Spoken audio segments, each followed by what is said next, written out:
아멘. 오늘 받을 하나님의 말씀은 사도행전 1장 6절에서 11절 말씀입니다.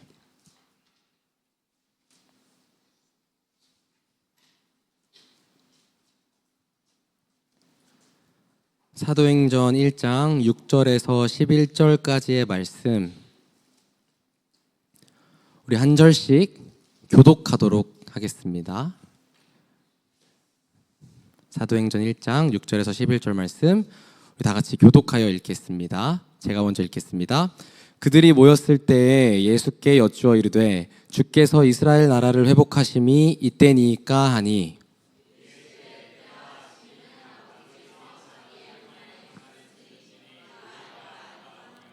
오직 성령이 너희에게 임하시면 너희가 권능을 받고 예루살렘과 온 유대와 사마리아와 땅끝까지 이르러 내 증인이 되리라 하시니라.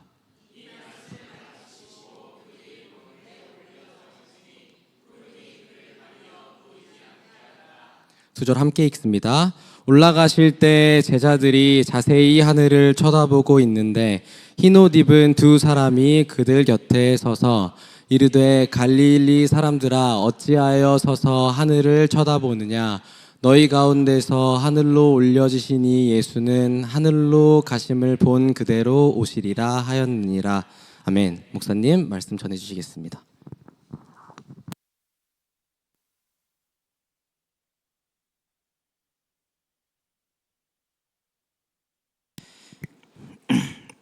저녁에 마치고 예배를 이제 조문 예배를 갈 건데요. 장례 기간이 짧아요. 어제 저녁 9시가 넘어서 제가 기억하기로는 한 9시 한 반 이상이 넘은 건데요. 돌아가셨기 때문에 오늘 이제 손님들이 다 모이는 시간이에요. 그래서 너무 일찍 가도 조금 민폐가 될 수 있고 그래서 이제 천천히 갈 생각입니다. 그렇게 하시고 마음 편안하게 먹으시게 되기를 바랍니다. 오늘은 이제 성령의 권능이다 이 얘기입니다.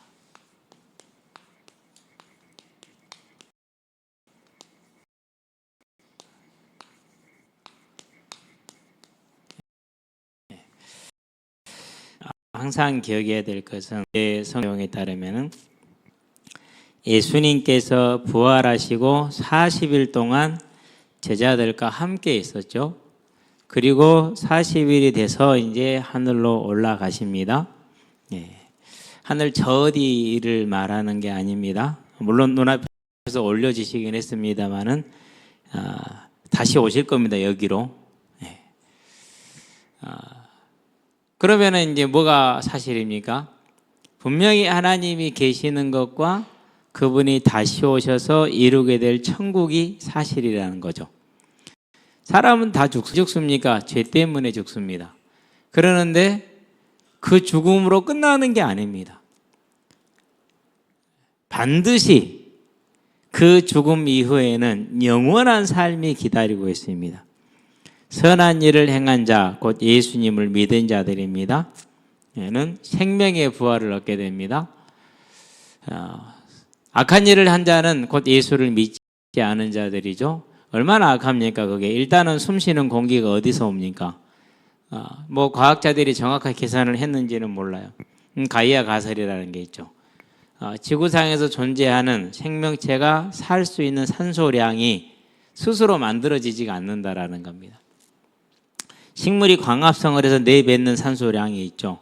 근데 그게 해가 지면 뭘 내뱉죠 대신에? 이제 반대로 일산화탄소를 내뱉어요. 낮에는 산소지만 저녁에는 일산화탄소를 내뱉어요. 그리고 우리가 숨을 쉬고 나오면 또 일산화탄소가 나오죠.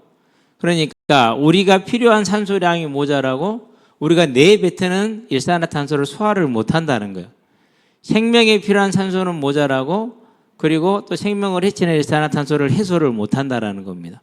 근데 이 지구상에는 생명체가 지금 살고 있다라는 거예요. 도대체 이게 어떻게 된 거냐?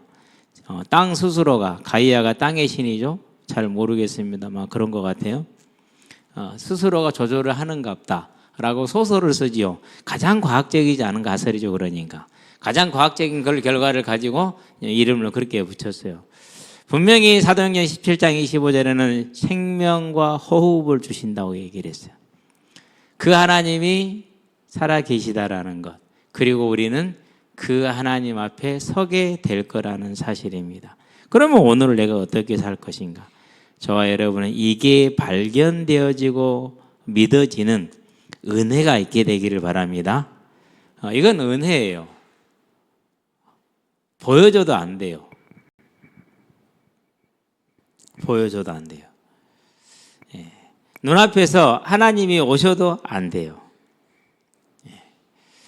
분명히 예수님이 3년 동안 공생의 기간 동안 이 땅에 사시는 그 모든 일은 이 세상에서 있는 자는 누구도 할 수 없는 창조의 영역에 속한 일들 하셨어요. 죽은 자를 살리고. 나사로는 죽은 지 4일이에요. 이미 냄새가 많이 나요. 그런 나사로가 멀쩡하게 살아났어요. 해당장 야이로의 딸 죽었어요. 그럼 많은 사람이요. 그런데 그 야이로의 딸이 살아났어요. 나인성 과부의 아들 죽어서 이제 메고 관을 메고 이제 울면서 장례를 치르러 갑니다. 그 관 속에 있는 그 청년을 살려냈어요. 사람이 할 수 있는 게 아니에요. 그러면 그걸 보고 사람들이 믿었어요, 안 그러면 시기 질투했어요. 그것 때문에 십자가에 못 박아 죽인 거예요. 시기 질투해가지고.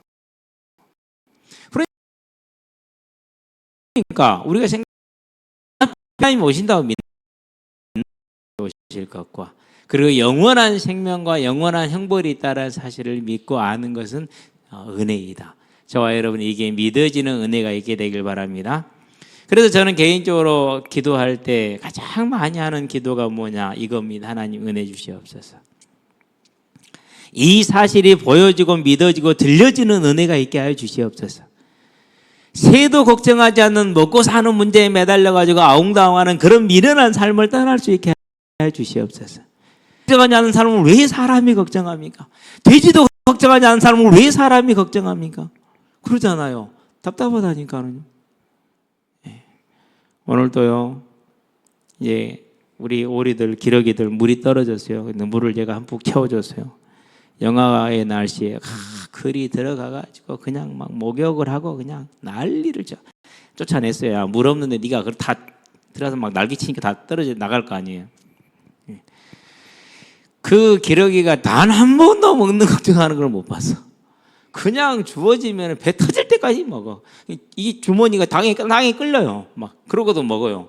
그럼 먹고 와서 팍 달려와서 주댕이를 그냥 물에다가 팍 쳐박습니다. 그러고 막 물 먹습니다. 또 달려갑니다. 먹으러. 주는 대로 먹습니다. 주는 대로. 닭들은 먹다가 쉬거든요. 근데 기러기는 안 그런 것 같아요. 그래서 내가 기러기를 하지 않으면 대럭이라고 그럽니다. 대럭이. 이 대럭이들아 그냥. 예. 그런 것들도 걱정을 안 해요. 그런데 왜 사람이 그런 걱정을 하고 살고 그런 것에 매여 살아야 됩니까? 그렇죠. 그게요. 은혜 입어야 돼요. 은혜 입지 않으면 절대 이 짐승보다 못한 삶의 수준을 벗어날 수가 없어요. 저와 여러분은 은혜 입으시게 되길 바랍니다. 구해야 돼요. 진짜 무릎 꿇고 하나님 앞에 간구해야 돼요. 하나님 왜 이 인생이 금수만도 못하게 살아야 됩니까? 왜 먹고 사는 문제가 나를 발목을 잡고 내를 이렇게 힘들게 합니까? 사실이잖아요. 저도 그랬거든요. 그래서 하나님 앞에 항상 무릎 꿇어서 하나님 도대체 왜 이 사실이 안 믿어집니까? 믿어지게 해 주시옵소서. 결국 은혜를 주시더라고요. 믿어지게 하셨어요. 하나님이 계시다라는 거, 그러면 그분이 생명과 호흡을 주고 있다라는 거, 그리고 만물을 공급하시는 분이라는 거, 저와 여러분은 이 사실을 믿게 되길 바랍니다. 그 사실이 믿어지는 것이 이거예요. 성령의 권능이에요. 그게 권능이에요. 저는 예수 믿고 처음 교회에 오니까 막 여러 가지 간증 테이프들을 주잖아요. 들었거든요. 지금 여러분 테이프란 단어도 잘 모르지. 그 카세트 테이프에 넣어서 듣는 거 있잖아요. 재생시켜 듣는 거. 한 7개를 들었어요. 적게 들은 건 아니에요. 가만히 들어보니까 이거 들으면 안 되겠어. 그래서 청년들 들었어요. 듣지 마라. 신앙생활에 1도 도움이 안 된다. 1도 도움이 안 된다. 왜 1도 도움이 안 되느냐? 살아계신 하나님이 실질적으로 살아계시고 내 인생이 완전히 보장되어 있으니 나는 이제 이분과 동행하는 삶을 살며 누리면서 이 복음을 전하는 게 내 인생의 가장 모든 믿는 자들의 가장 아름다운 일인데 거기에 포인트를 맞추질 않아요. 뭐에 언제나 해결과 처음에만 갈급하게 만들어요. 해결과 처음에만. 그러고 막 천국의 지옥에 대한 두려움에만 잡히게 만들어요. 어떤 사람들은 그러면 지옥 안 가려고 예수 믿는 사람도 있습니다. 아마 구원 못 받았을 겁니다. 그럴 가능성이 커요. 저와 여러분은 하나님이 계시는 것과 그분이 우리를 사랑하시는 것과 우리가 그분이 자녀된 것을 그것이 믿어지는 그 믿음의 은혜 가운데 능력 가운데 들어가시게 되길 바랍니다. 그래서 우리는 항상 정리 한번 해봅시다. 이제까지 쭉 공부해 우리가 들어왔. 하나님이 저와 여러분을 창조하실 때 창세기 1장 1절에 보니까 태초에 하나님이 천지를 창조하시니라 그랬습니다. 하늘과 땅과 우주가 그때 다 만들어진 겁니다. 온 우주가. 그런 다음에 이렇게 우주를 창조하신 다음에 그 안에 하나하나 채워 넣으시죠. 그렇죠? 해와 달과 별들을 만들어도 다시고요. 만물을 채워 넣으십니다. 그리고 사람을 지으십니다. 창세기 1장 17절이죠. 어떻게 지으십니까? 하나님이 사람을 자기 형상 곧 하나님 형상대로 사람을 창조하시되 남자 여자를 창조하시고 남녀를 지으셨습니다. 누구의 형상이요? 하나님 형상입니다. 닮았다라는 걸 썼어요. 하나님은 영이시니까 육이 없잖아요. 그럼 하나님이 뭘 닮았다라는 겁니까? 하나님의 성품을 닮은 겁니다. 하나님의 성품이 뭡니까? 사랑입니다. 하나님의 성품이 뭡니까? 공의입니다. 하나님의 성품은 뭡니까? 거룩입니다. 많은 게 있습니다만 쓸 수가 있습니다. 그래서 우리는요, 미워하는 것보다 사랑하는 게 훨씬 아름다워요. 본질이고 그렇죠. 서로 사랑하시게 되길 바랍니다. 하나님의 공의 믿으시게 되길 바랍니다. 뭘 믿으라는 겁니까?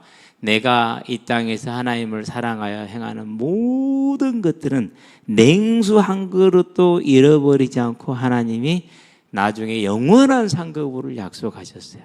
그것뿐만 아닙니다. 이 땅에서도 100배를 약속하셨어요. 그 이 땅에서도 100배를 누리고 영원한 상급으로 누리는 그 하나님의 공의를 기억하시게 되길 바랍니다. 그래서 그것이 얼마나 위로가 되고 얼마나 소망이 되는지 몰라요. 하나님의 성품 뭡니까? 거룩하심입니다. 그래서 이스라엘 백성을 애굽 땅에서 건져내 가지고 시내 산에 이르십니다. 거기서 말씀하십니다. 내가 거룩하니 너희도 거룩하라. 신약의 예수님 십자가에 죽으시고 우리를 구원하신 다음에 그 구원받은 교회에 보낸 편지입니다. 뭐라고 말씀하십니까?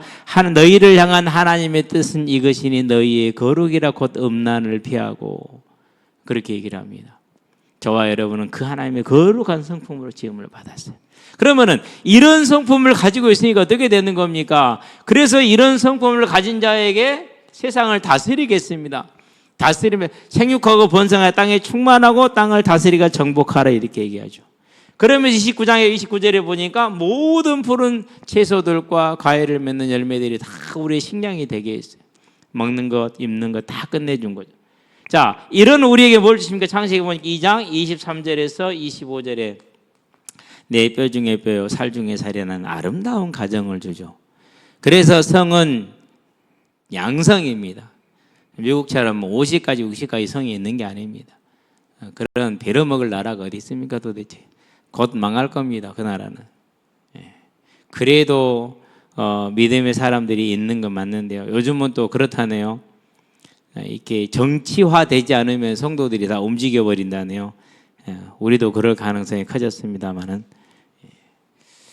남성과 여성 양성이 있지 중성이나 뭐 무성이나 뭐 그런 성 없습니다. 한 사람이 뭐 이성애자 그런 건 전부 다 틀린 겁니다. 우리는 그거 확실하게 알아야 됩니다. 여기 있는 젊은이들 여러분 기억하세요. 앞으로 영향력이 있는 모든 연예인들이나 안 그럼 지성인들이 이 하나님의 창조 원리를 부인할 겁니다. 그들이 가지고 있는 그 영향력을 가지고. 그래서 여러분들이 문화를 소비할 때는요 정말 잘 알고 소비해야 돼요. 한편으로는 감사한 게 하나님의 젊은 청년들이 많이 일어나서 하나님을 노래하고 찬양하는 그런 문화가 이렇게 넓게 만들어지고 또 뿌리 내려가는 게 참 보기 좋아요. 요즘 우리 이제 사모가 집에서 듣고 있는 찬양이 하나 있어요. 대구에 있는 교회인데요. 중고등학교 학생들만 한 500명이 넘는가 봐요. 그 아이들이 모여서 찬양을 하는데요. 좀 이제 뭐 다듬어지지는 않았어요. 근데 그렇게 좋을 수가 없어요. 저는 옆에 누워서 지금 자려고 누워 있으면서 조용히 하나님께 감사했습니다. 2.7% 교회 다니는 아이들이 중고등학생들이 3% 미만이면은 미전도 종족이랍니다. 우리도 이제 미전도 종족이 되는입니다. 그런데 그 지역에서 그 교회와 교육자들이 또 일꾼들이 사역을 잘해서 학생들이 500명이 그 교회에 모여서 찬양하고 이런 모습이 너무나 아름답습니다. 저와 여러분은 기억하게 되길 바랍니다. 하나님이 우리에게 이러한 것을 다 주셨어요. 그리고 뭐 하셨습니까? 이것을 보증해 주십니다. 그게 뭡니까? 창세기 2장 7절입니다. 흙으로 사람을 지으시고 그 코에 생기를 불어넣으시니 사람이 뭐가 됐다고요? 생명이 된지라 그랬습니다. 하나님의 성령을 주셨기 때문에 생기가 성령입니다. 루아흐라는 성령을 주셨기 때문에 사람이 살아있는 자가 된 겁니다. 산 자가. 그 성령이 우리 안에 계실 때에만 이게 가능합니다. 성령 내주입니다. 하나님의 여기신 성령 하나님께서 저와 여러분 안에 사람 안에 거할 때 우리는 이 하나님의 형상대로 살아갈 수 있습니다. 이 거룩한 성품을 유지하는 것이죠. 그게 뭡니까? 저와 여러분들의 원래 모습입니다. 그러니 사랑합니다. 하나님을 향해서 끝없이 헌신할 수 있습니다. 우리의 삶에는 벌거벗었으나 부끄러워하지 않는 죄가 없으니까 그런 겁니다. 이 거룩이 있는 겁니다. 이게 원래 우리 모습이에요. 얼마나 아름다웠겠습니까? 자, 이런 상태에서 어떻게 됩니까? 이런 상태에서 하나님께서 2장 18절에 보니까 모든 짐승들을 데리고 옵니다. 새도 데리고 오고 짐승들을 데리고 오죠. 이름을 지어줍니다. 너는 고래다고, 너는 코끼리라고, 너는 기린이라고. 여러분이 앞으로 결혼해서 자녀 낳아보세요. 이름 짓는 일이 쉬운 일인가? 결코 쉬운 일이 아닙니다. 더군다나 그 사물의 그 존재에 가장 적합한 이름을 지어준다는 것은요, 어려운 일입니다. 그런데요, 그렇게 하나님이 데리고 온 이름을 지어줍니다. 그게 뭡니까? 하나님의 성령이 우리와 함께 할 때 가능한. 자, 이 모든 걸 누리는 길이 뭡니까? 그게 예배입니다. 선악을 알게 한 남의 열매를 먹지 말라. 선악과가 뭐라고요? 다른 게 아닙니다. 하나님 되려는 겁니다. 선악을 안다라는 건 심판을 할 수 있다라는 겁니다. 이건 옳은 일이야. 이건 틀려서 네가 틀려서 네가 맞아. 재판을 말하는 겁니다. 그러나 재판은 하나님만 할 수 있습니다. 심판은. 사람한테 하나님 되려고 하는 호박이 수박 되려고 하지 말라는 것과 똑같습니다. 그런데 속았습니다. 어떻게 속았습니까? 타락이라고 말하죠. 가장 기가할 게 있어요. 창세기 3장 1절. 하나님이 지으신 들 짐승 중에 뱀이 가장 간교하더라. 그런데 이 뱀이 뭡니까? 우리가 알고 있는 그 뱀이 맞습니다. 그런데 이 안에 들어간 게 있어요. 계시록에 보니까 12장 9절에 그게 곧 사단이라는 마귀라는 존재가 들어가는 겁니다. 20장에서도 똑같이 얘기합니다. 20장 2절에서도 이 사단이 뱀 속에 들어가서 그 지혜로운 뱀의 혀를 가지고 아주 가장 간사하고 간교하게 사람을 속입니다. 야, 하나님이 진짜 아무것도 묻지 말라 가디. 뭔가 의도를 가지고 유도하는 그런 질문이죠. 하나님은 선악을 알게 한 남의 열매를 먹지 말라. 먹는 날에는 반드시 죽으리라 그랬단 말이에요. 그런데 이렇게 질문이 들어왔었을 때 여자가 대답합니다. 아니요, 먹지 말아겠어. 먹으면 죽을지도 모른대. 만지지도 마라 말까 있으면 첨가를 합니다. 말을 더합니다. 말을 변기시킵니다. 만지지 말란 하지 않았습니다. 그걸 첨가했죠. 더했어요. 그런 다음에 반드시 죽으리라는 것을 죽을지도 모른다라고 변개를 했어요. 어떻게 되겠습니까? 그러니까 당연히 말합니다. 결코 죽지 아니하리라. 지금도 사람들이 죽음에 대한 생각 없이 살잖아요. 왜요? 그게 사단이 했는지 속인 결과예요. 우리는 이제 오늘 이 시간이 끝나고 나면은 조문 예배를 갈 겁니다. 조용히 생각을 해봤어요. 지용이를 생각한 것도 아니고 지용이 동생 윤정이를 생각한 것도 아니고 배우자 이정아님을 생각한 것도 아니고 돌아가신 이호영 그분을 생각을 했어요. 죽음이 다가오고 있을 때 어떤 마음이었을까? 어린 자녀들을 두고 떠나야 되고 그 모든 짐을 부인에게 넘기고 가야 되는데 어떤 마음이었을까? 그러면서 너무나도 미안했어요. 제가 지금 정말 미안한 마음이에요. 예. 사람은 이와 같이 반드시 돌아가야 됩니다. 근데 그 죽음이 어디서 오냐? 이 마귀로부터 출발을 해요. 여기서. 너희가 결코 죽지 아니하리라. 그런데 죽음이 왔어요. 피할 수 없잖아요. 그렇죠. 기억하시게 되길 바랍니다. 우리 인생 끝나는 날이 옵니다. 그날에 가서는요, 오늘 우리가 중요시 여기는 것들요, 아무 소용없습니다. 좀 더 먹으면 어떠고 덜 먹으면 어떠고 좀 더 화려하면 어떠고 좀 덜 화려하면 어떻습니까? 아무 상관없습니다. 그래서 항상 제가 얘기하잖아요. 제 기준은 언제나 그 화장장 화구에 들어가는 관이다. 그게 내 기준이다. 그래야 됩니다. 그래야 우리가 이 권능 안에 들어갈 수가 있습니다. 그 성령의 권능이 그겁니다. 사단이 이렇게 거짓말을 했어요. 그래서 죽음에 대한 두려움을 없앱니다. 반드시 죽으리라. 절대 죽지 않는다. 거짓말했죠. 하나님은 반드시 죽는다 했는데 먹으면 눈이 밝아져서 하나님처럼 된다라는 거짓말을 합니다. 그게 창세기 3장 4절 5절입니다. 그래서 결국 사람이 어떻게 됐습니까? 하나님이 되고자 하는 불경외입니다. 하나님을 하나님으로 시인하지 않는 것이죠. 내 뜻과 내 의지와 내 기호와 내 취향과 내 성품을 따라 사는 겁니다. 그게 이거예요.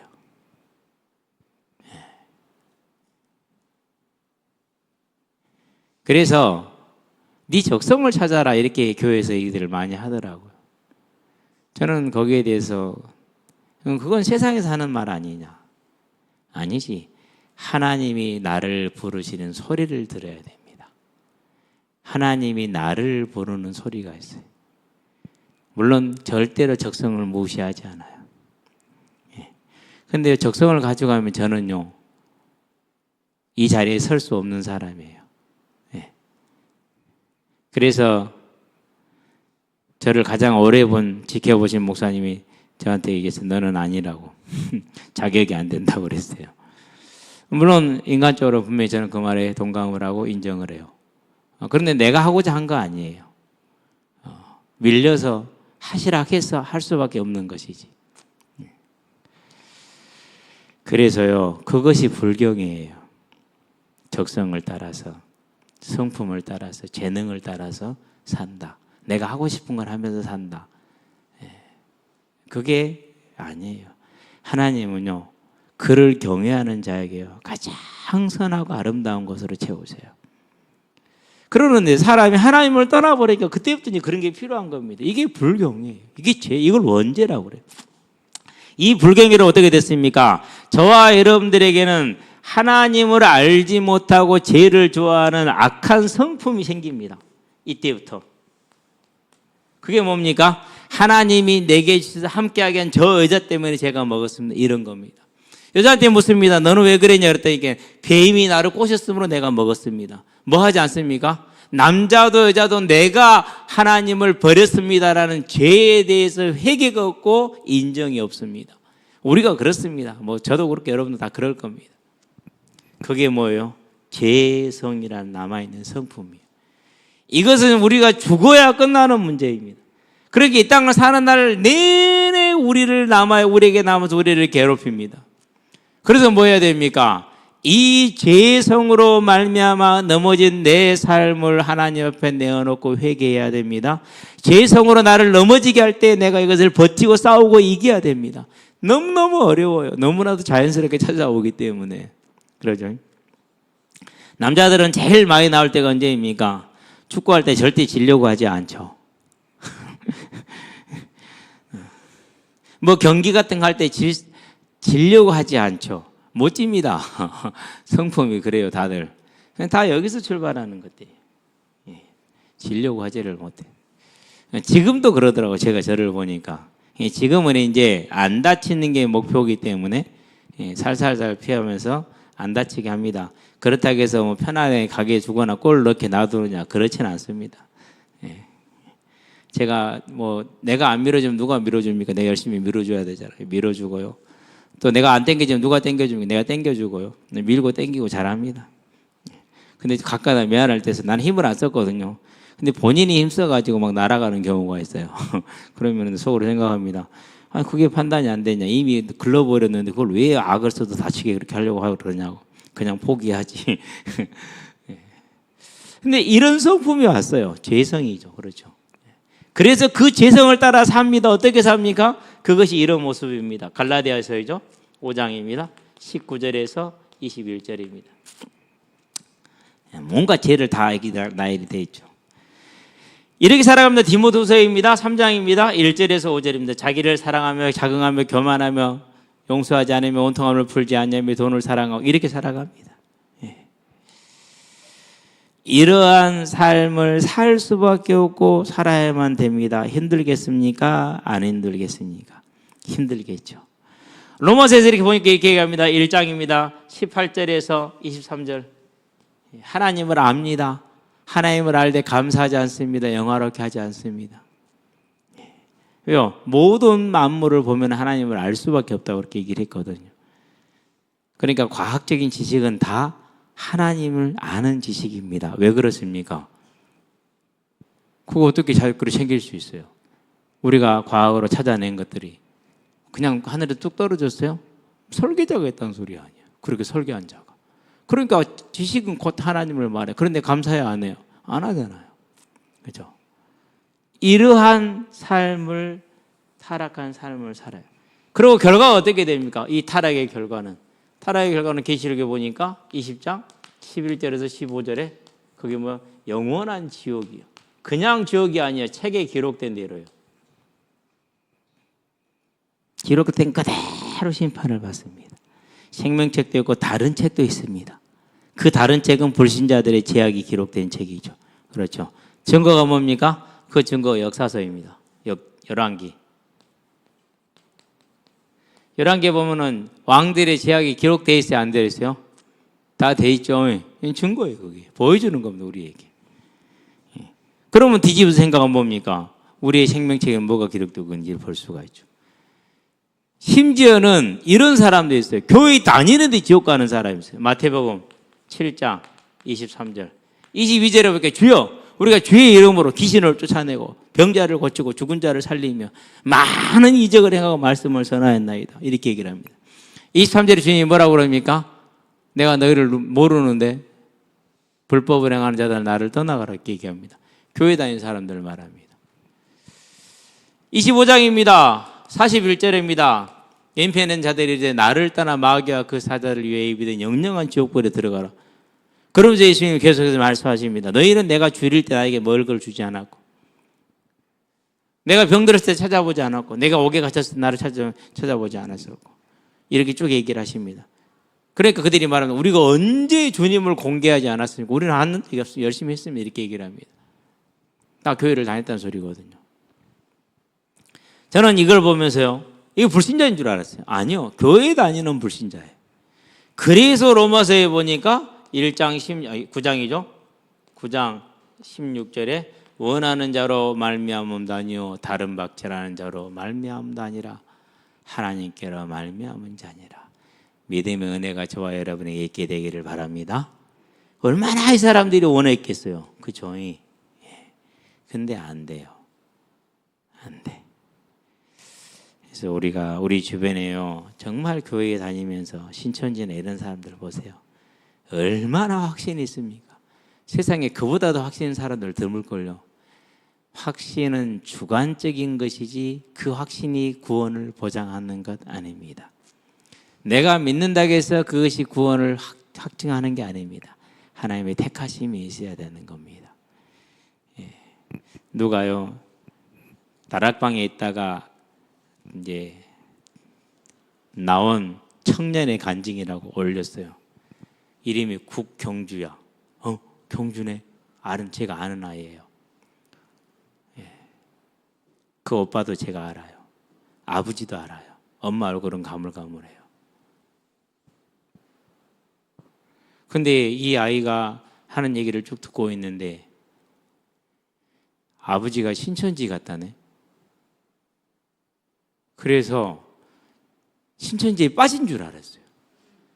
그래서 내가는 이제 답글을 달았어요. 그랬더니는 이제 중등부 때 지도했던 학생이 지금 목사님이 되셨는데, 내가 둘이 대화할 때는 목사님이라는 말이 잘 안 나와요. 하도 땡땡아 그러고 살아가지고. 근데 목사님 처음부터 신천지 사무총장이었습니다. 대단히 높은 자리입니다. 그 상태에서 그 교회에 침투한 겁니다. 가족도 몰랐습니다. 잔인하죠. 그래가지고 있다가 돌아간 거예요. 다시 사명을 마치고. 근데 자녀들은 그걸 몰랐기 때문에, 저도 몰랐죠. 까맣게 몰랐어요. 같이 공차고 잘 놀았거든요. 잘 지내고. 그랬는데 올 때부터 신천지에서 파송한 수수꾼이었던 거야. 와, 인간 말종도 그런 말종들이 없어요, 진짜.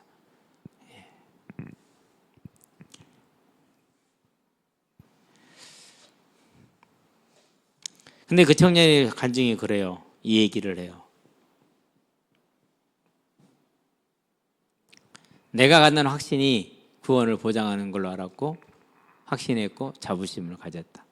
근데 그것은 내 확신이지 내 확증적 편향이지 성경은 아니지 않느냐. 그러면서 구리 2단 상담소의 아버지 때문에 찾아갔는데, 엄마랑 갔더니는 상담소장님이, 그분이 신천지에 나오신 분이잖아요. 혹시 자매님하고 어머님 신앙이 뭡니까? 어느 교회 다니십니까? 땡땡교회요. 아, 거기 2단입니다. 그러면서 신천지는 드러난 암이지만은 그 다락방은 갑상선 암처럼 증상이 없고 드러나지 않은 암입니다.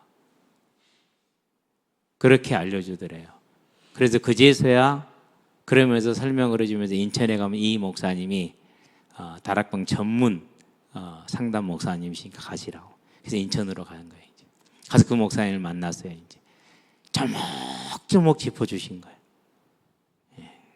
그제서야 이제 눈이 열린 거야. RTS 렘넌트 신학교까지 다니고 있었어요. 그 경주가. 제가 있을 때는 초등학생이었거든. 어린 조그만 아이였었는데 지금은 이제 다 큰 청년이 성년이 돼가지고 하면서 참 놀랐어요. 깜짝 놀랐어요. 너무너무 놀랬죠. 아니, 아버지가 국용호예요. 국집사가, 그때는 안수집사였거든요. 국집사가 신천지 사무총장으로 그 교회에 침투했었구나. 와, 진짜 장난 아닙니다. 그 신천지 다닌 사람들의 그 확신을 누가 따라갑니까? 아무도 못 따라갑니다. 우리는 이겁니다. 결국은 교회에 다니면서도 구원받지 못하는 사람들이죠. 그렇죠? 참 무서운 일이죠. 그러니까. 자, 하나님은 이런 타락에서 우리를 이렇게 회복할 계획을 세우십니다. 놀랍죠? 그 계획이 시작이 창세기 3장 15절입니다. 여자의 우선입니다. 그 여자의 우선이 마태복음 보니까 1장 1절에서 16절에 과연 이 땅에 오셨습니다. 오셔서 뭐 하셨습니까? 회복을 위해서 죗값을 대신 지불해야 됩니다. 우리가 못하기 때문에 하시는 겁니다. 대속입니다. 요한복음 19장 30절에 십자가에 죽으셨습니다. 죽고 끝나면 안 됩니다. 그분은 다시 죗값을 지불함으로 죽은 자를 살릴 수 있다는 걸 보여주셨기 때문에, 또 그분이 그럴 자격이 있는 하나님이라는 것을, 죄 없는 하나님이라는 걸 보여주기 때문에 부활해야 됩니다. 부활하셨습니다. 28장 마태복음 28장 6절에 보니까 죽은 자가 부활하는 거요. 우리 아직 학생들은 잘 열을 겁니다. 어느 날 다 알게 될 겁니다. 사랑하는 부모를 보내거나 형제 자매를 보내는 시간표가 옵니다. 그럴 때 이제 보게 될 겁니다. 얼마나 이게 간절한 일인지, 얼마나 간절한 소망인지, 그 어떤 것도 필요 없습니다. 세상에 그 어떤 성공도 필요 없습니다. 죽음에서 해방되는 게 가장 중요한 겁니다. 그런데 우리 예수께서는 십자가 우리를 대신해서 죽으심으로 우리 죗값을 다 지불하셨습니다. 자기 생명으로 우리 죗값을 지불한 겁니다. 그리고 장사된 지 3일 만에 금요일 날 오후 3시에 돌아가셨으니까 일요일 날 새벽에 동이 트기 전에 가서 보니까, 동틀 때 가서 보니까 예수님이 안 계셔 부활하신 겁니다.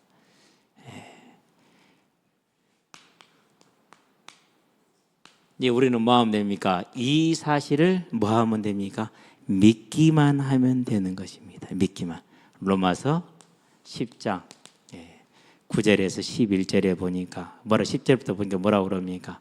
사람이 마음으로 믿어 의에 이르고 죄를 용서받고 입으로 시인하여 구원에 이르느니라. 아무것도 필요하지 않습니다. 하나님이 우리를 대신해서 독생자 예수님을 이 땅에 보내시고 그분이 우리를 대신해 십자가에 죽으시고 부활하신 이 사실을 믿기만 하면 되는 것입니다. 얼마나 놀라운 비밀입니까? 그렇죠? 믿으시게 되길 바랍니다. 믿어지는 은혜가 있게 되기를 바랍니다.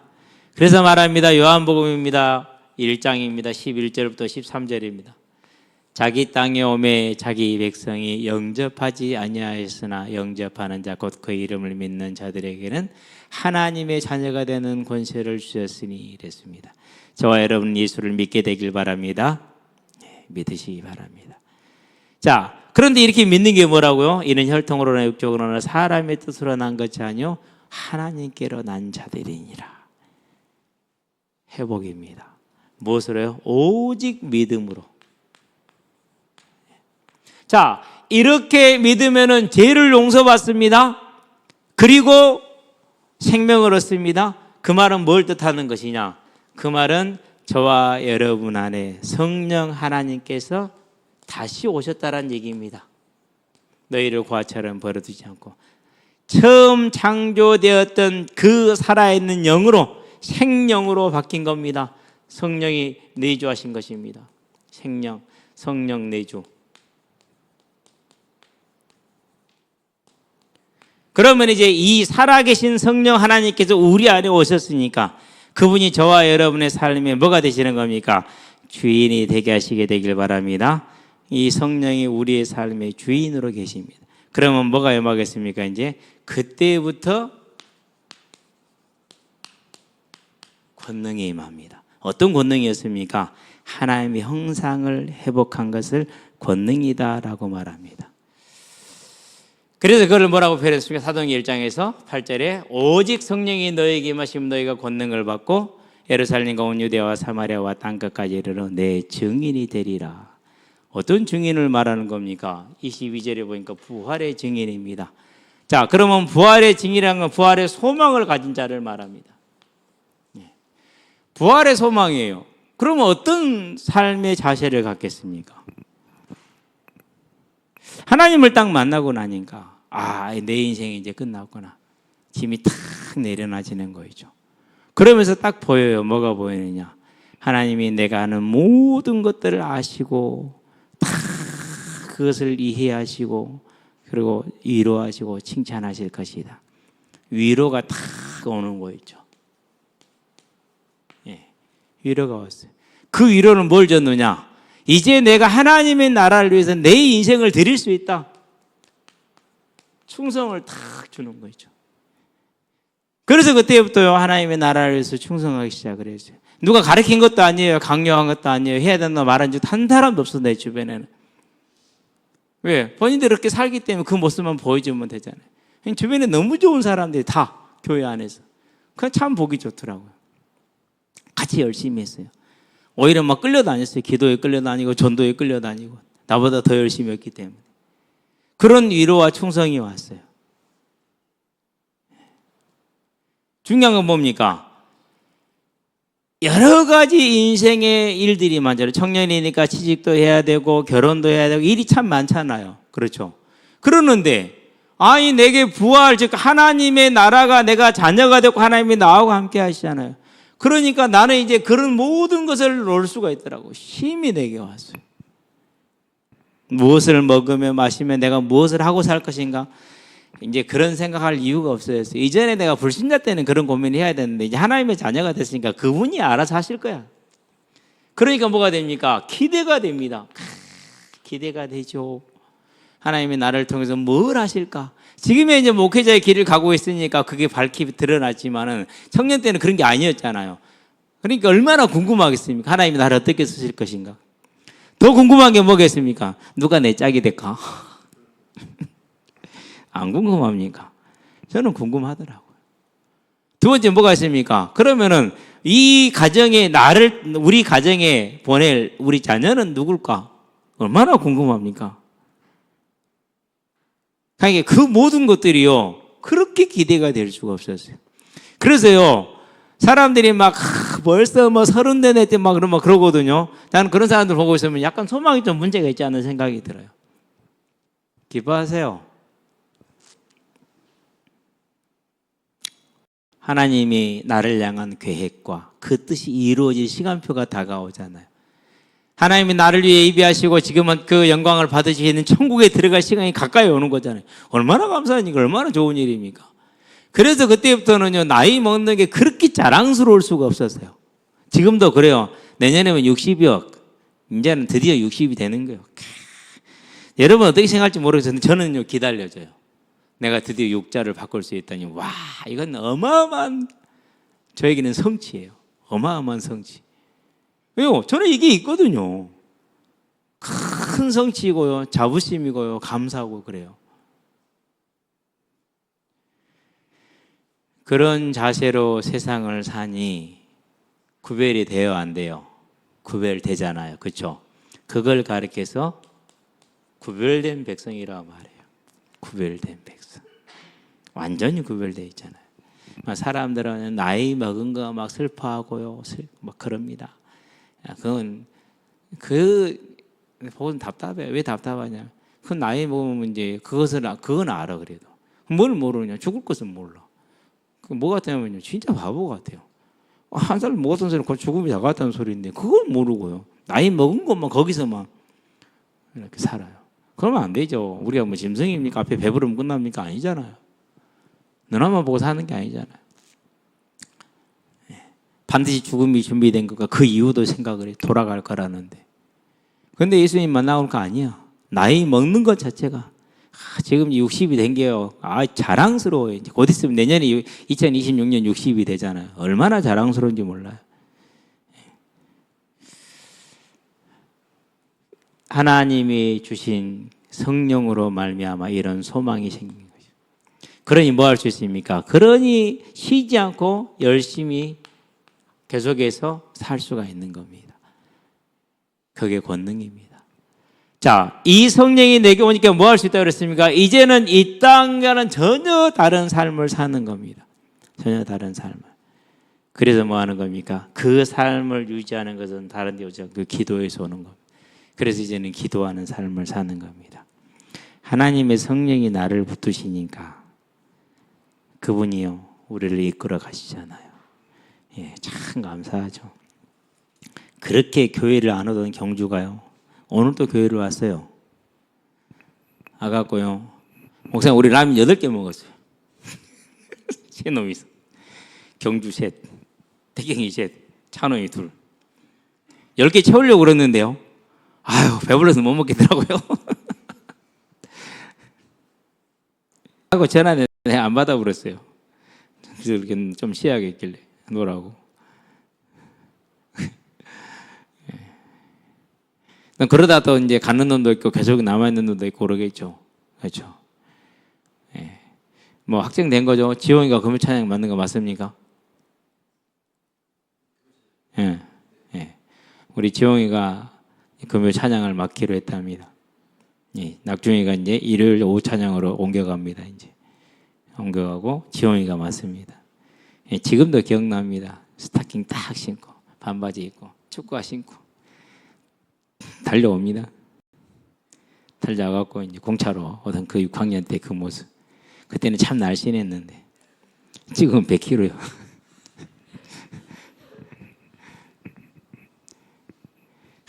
한 번도 쉽게 아버지 좀 만나러 가자 해도 대답도 안 하던 놈이 오늘은 가서 했는데 한 2시간 정도 있었는데 2시간 내내 울고 있어. 참 그런 모습을 보면 짠하긴 하죠. 그 가장을 위해서 항상 기도했거든요. 동생 윤정이도, 엄마 정아도, 우리 아버지 이호영 님도 위해서 기도했는데 결국은 이제 아버지에게는 복음을 전하지를 못하고 오늘 이 시간 이후로 가게 되면 이제 엄마한테는 전하게 되겠죠. 동생이랑. 저와 여러분이 이 성령의 권능을 임하는 기도의 삶에 이제는 저와 여러분의 정해진 시간을 꼭 들이시게 되길 바랍니다. 하루에 반드시 한 번 이상 구분을 하셔야 됩니다. 그럴 때 이 권능이 임할 겁니다. 그럼 어떤 일이 벌어집니까? 사도행전 2장에 보니까 숨어서 벌벌벌 떨고 예수님을 3번이나 부인했던 베드로가 그 많은 군중들을 향해서 갔죠. 뭐라고 표현합니까? 형제들아 내 말 들어라. 이제 아침 9시 아니냐? 누가 이 시간에 술을 취했겠냐? 너희가 들은 이 15개 나라 말은 성령이 임하셔서 하신 것이다. 그러면 성령이 언제 오느냐? 메시아가 이 땅에 와서 대속사역을 마치고 나면 성령을 보내시는 것 아니냐? 그래서 예수님이 오셔서 그리스도가 되셨는데 그분이 십자가에 죽으시고 무덤에 장사된 3일 만에 부활하셨고 하늘로 올라가셨다. 우리는 이 일의 증인이고 그분이 너희가 보고 듣는 이 성령을 우리에게 부어주신 것 아니냐? 이렇게 담대한 권능으로 복음을 증거합니다. 그게 언제까지 합니까? 십자가에 거꾸로 매달아 죽는 그날까지. 그게 권능입니다. 저와 여러분에게 이 성령의 능력과 권능이 임하게 되길 바랍니다. 대한제국 말기에 이 땅에 복음이 들어오기 시작을 합니다. 예수를 믿으면은 집을 뺏기고 감옥에 갇히고 그렇습니다. 그런 순교를 당해도 그 길을 갑니다. 일제 때 많은 핍박을 받았습니다. 대다수의 교회가 다 변절했습니다. 그러나 정말 보이지 않는 수많은 평신도들과 그리고 일부 목사님이 신사참배에 반대해서 그 고난의 길을, 죽음의 길을 갔습니다. 그게 권능입니다. 주기철 목사님은, 여러분 그 목사님 아들이 주기철 아들 목사님 간증 이렇게 쳐보면 유튜브에 다 나옵니다. 1시간 40분짜리입니다. 들어보시기 바랍니다. 들어보면 상상을 초월하는 얘기들이 나옵니다. 참 입에 담기 어려울 만한 고난을 당하십니다. 그리고 일제 공산당이 이 땅에 들어왔을 때 얼마나 많은 사람을 죽였습니까? 그래서 집도 버리고, 여러분 집 버리고 어디 갈 수 있어요? 신앙 때문에?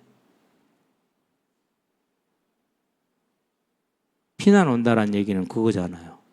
논밭도 버리고, 그 피 같은 논밭을 부동산 것 다 버리고 갈 수 있어요? 못하죠. 그리고 수많은 가재 도구들, 집에 가재 도구 비싼 게 제일 비싼 게 뭡니까? 소파 들고 가야 되겠습니까? 다 버려야 돼요. 몸만 빠져나와야 돼요. 뭐 하나 때문에요? 믿음이라는 이것 하나 때문에. 그걸 다 버릴 수, 이걸 권능이라고 말합니다. 그렇게 해서 이 나라를 세웠고 이 나라의 기틀을 만든 겁니다. 저와 여러분들은 이 믿음의 권능, 성령의 권능이 우리의 삶에 넘치게 하는 기도에 승리하시게 되길 바랍니다. 기도합시다. 살아계신 아버지 하나님, 성령이 우리에게 임하면 우리에게 권능이 임하여 세상이 알 수 없고 알 수 없는 하나님의 일을 감당할 수 있게 하신 것을 감사를 드립니다. 그 믿음에서는 은혜가 우리에게 있게 하시기를 그리스도신 예수의 이름으로 기도합니다. 아멘.